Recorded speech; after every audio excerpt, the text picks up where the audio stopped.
लड़किया से बेपनाह प्यार करता आहा लइकबा ओकरा के कहलस का कहलस ए बबुआ का कहलस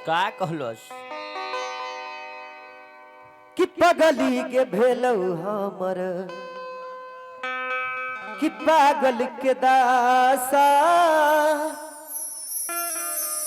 कि आज हमरा पता चललो प्रेम के भाषा।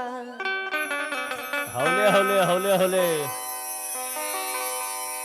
अरे कि डोलिया चढ़ी के ससुरा छौड़ी तू ही लोग मना ला तोहरे भी टूटल बा। हाँ ये दोनों के देखो मुड़लाक दोनों के मने देखो। हमार कोई भाऊए नहीं हो एकराम भाई नहीं तो बेकार ही है जा कृपया दूरी बनाए रखें। तो ही दोनों करब हमरा एक्टिंग अब नहीं करना हो, ए तो ही ब्यासी करब।